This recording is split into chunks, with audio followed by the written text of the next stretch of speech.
செங்குத்து கிராமத்தில் ஏக்கருக்கு 48 லட்சம் ரூபாய் நிலத்திற்கு நஞ்சை புஞ்சை பாராமல் ஒருதலைபட்சமாக 40 லட்சம் ரூபாய் கொடுக்குறார்கள். எங்கள் வானராய கிராமத்தில் மட்டும் ஏக்கருக்கு 25 லட்சம் ரூபாய் மட்டுமே தருகிறார்கள்.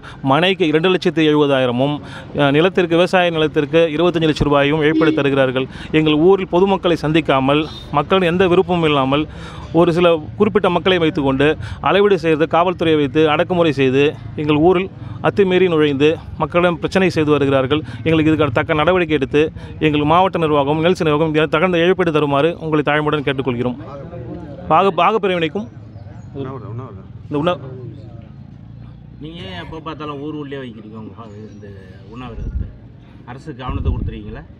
கொடுத்துருக்குங்க. யார்கிட்ட? மாவட்ட ஆட்சியரை தொடர்ந்து சொல்லிட்டு இருக்கோம். சரி. அடுத்து எம்எல்ஏ நேற்று கூட சந்தித்து பேசணும். எம்பிட்ட 2 நாளைக்கு முன்னாடி கூட பேசணும். இது சம்மந்தமாக எம்எல்ஏ எம்பி கேட்குறப்ப அவங்கெல்லாம் இது மாவட்ட நிர்வாகம் நாங்கள் சொல்கிறத நடவடிக்கை எடுக்க மாட்டுறாங்க. இதுக்கு மந்திரியை போய் பாருங்க. தொடர்ச்சி நாங்களும் மந்திரியை பார்க்குறோம். யாரும் எந்த ஒரு முயற்சியும் எங்களுக்கு ஃபெயிலியர் தான் ஆகிட்டு இருக்கு. தொடர்ச்சியாக எங்களுக்கு ஃபெயிலியர் ஆகுது. இதை தவிர்த்து வேறு ஏதாவது எதிர்ப்பு போராட்டம் ஐடியா இருக்கா?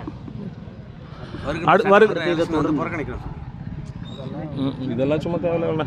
இதை தொடர்ந்து இப்போ நீங்கள் அடுத்து வேறு என்ன உண்ணாவிரத போராட்டம் இருக்குது? உண்ணாவிரத போராட்டத்தை தொடர்ந்து அனைத்து கட்சிகளையும் அரவணைத்து போராட்டம் நடத்தலாம் என்று முயற்சி இருக்கிறோம். இல்லை, இப்போ எல்லா கட்சியிலேருந்து தான் பண்ணிகிட்டு இருக்கோம். அடுத்த கட்ட எதிர்ப்பு எதுவும் இல்லை. நிச்சயமாக பண்ணுவாங்க.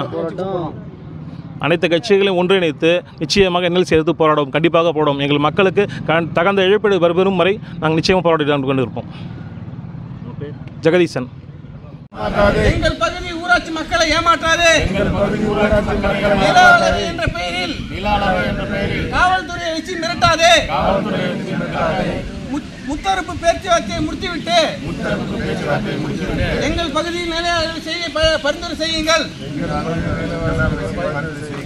என்எல்சி அதிகாரிகள் பொய் வாக்குறுதிகள் நம்பாதே. ஏமாற்றாதே. எங்கள் மக்களை ஏமாற்றாதே. வஞ்சிக்காதே. எங்கள் மக்களை வஞ்சிக்காதே.